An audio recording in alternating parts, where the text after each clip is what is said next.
Hola a todos, el día de hoy les presentaremos el proyecto de la fase 2 del curso de Ciencia de Datos de Santander BEDU, correspondiente al procesamiento de datos con Python. Nuestros integrantes son los siguientes: Mario Altamirano Morán, Rafael Alejandro García Ramírez, Jorge Matadamas Hernández, Julio Manuel Mesa Rangel y Juan Carlos Varela Telles. El notebook realizado para el proyecto se puede encontrar en el siguiente repositorio. Puedes utilizar el enlace puesto en pantalla que también se encontrará en la descripción del video.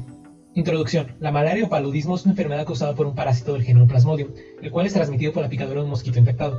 Los síntomas suelen incluir fiebre, vómito y dolor de cabeza, sudoración y escalofríos.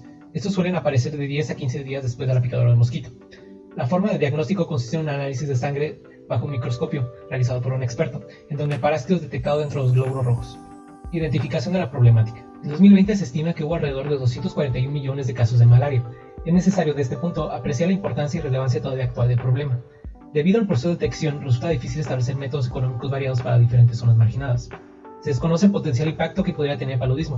En 2020, en pleno seno de la pandemia por COVID-19, se estima que casi la mitad de la población mundial estaba expuesta a riesgo de contraer malaria. Conocer el comportamiento y forma de los datos relacionados nos permitirá establecer posibles amenazas o construir un conocimiento para un análisis estadístico posterior en caso de ser necesario.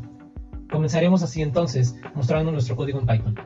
Colección de datos. Para obtener los datos necesarios para el proyecto se utilizó una API de la Organización Mundial de la Salud para obtener datos más específicos y adecuados. Primero se obtuvieron los códigos del API para obtener los datos. Estos se guardaron dentro de la lista de Indicator Codes. Después actualizamos el arreglo de los endpoints para poder obtener los datos crudos.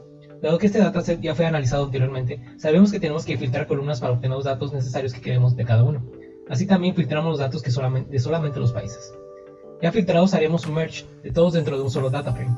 Después haremos un ordenamiento por país y año, mostrando solamente aquellos del año 2018 y posteriores. Finalmente, restableceremos el índice para que no haya saltos de fila. Análisis exploratorio de datos. De manera muy breve explicaremos la parte del código correspondiente al análisis exploratorio, limpieza de datos y transformación de datos. Para una información más detallada, por favor consulte el notebook completo. Primero calculamos el tamaño del dataset. Después contamos la cantidad de valores por cada país y año. Para darnos una idea, mostramos los nombres de las columnas, así como los tipos de datos de cada uno. Ahora imprimiremos algunos valores. Como podemos ver, algunos campos tienen un intervalo de confianza en corchetes. Esto nos puede resultar inconveniente. Asimismo, algunos registros tienen valores nulos. Limpieza de datos. Comenzaremos eliminando todos los registros cuyos campos Presumed Cases y Confirmed Cases sean nulos, pues estos no serán útiles. Asimismo, notamos que se elimina los de Mortality Rate en este proceso. Exploramos los registros con datos nulos en el campo Treated Cases y reemplazamos con un 0. Reindexamos el data frame y finalmente calculamos el tamaño del dataset sin valores nulos y la cantidad de valores para cada país y año. Transformación de datos. Para comenzar la transformación de datos, eliminamos los espacios extras de los campos Presumed Cases, Confirmed Cases y Treated Cases. Una de las entradas de Treated Cases combina un número con un porcentaje. Lo tratamos y lo reemplazamos manualmente dado que solamente es un valor. Convertimos a valores numéricos las columnas indicadas. Después convertimos la columna Estimated Deaths y Mortality Rate y cambiamos los valores de no malaria a 0. Casteamos ahora ambas columnas anteriores al tipo correspondiente. Y finalmente agregamos la columna Total Cases y Treat Rate con las características que se presentan. Solución a preguntas. Por cuestiones de tiempo presentaremos solamente algunas de las preguntas establecidas en el proyecto. Para verlas completas, por favor revisen el notebook. ¿Cuáles son los países con mayor número de casos de malaria? Estos son Nigeria, República del Congo, Uganda, Mozambique y Burkina Faso.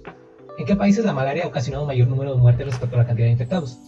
Estos son la República Centroafricana, Nigeria, Burkina Faso, Sierra Leona y Mali. ¿En qué países había menor tasa de tratamiento en 2020? Estos son Sri Lanka, Armenia, Uzbekistán, Mauritania y Guyana. ¿En qué países ha disminuido el número de tratamientos del 2018 al 2020? Algunos países que han disminuido su número de tratamientos son Angola, Venezuela, Suriname, Kenia y Zambia. Descripción y resolución de problemas durante el desarrollo. Algunas problemáticas encontradas fueron las siguientes. Al tratar de incluir años desde el año 2000 apareció una inmensa cantidad de valores nulos. Ante esto revisamos que la columna de casos tratados solo registraba datos a partir del 2018, por lo que decidimos delimitar los datos al rango de años de esta columna. Una sola de las entradas tenía un símbolo de porcentaje. Esto impedía convertir una columna en números. Lo descubrimos al explorar los datos y simplemente la reasignamos directamente en el código. Los datos incluían tanto países como regiones. No nos percatamos al inicio de esto, por lo que en la lista de países salían más entradas que el número de países que existen. Al explorar esta lista nos percatamos y simplemente filtramos al recibir los datos del API. Conclusiones. Podemos observar que los países desfavorecidos corresponden en su mayoría a países africanos, los cuales a su vez se encuentran en la categoría de países marginados según la ONU.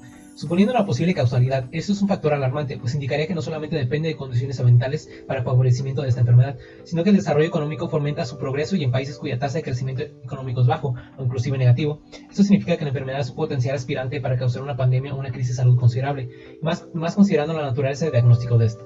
Muchas gracias por ver.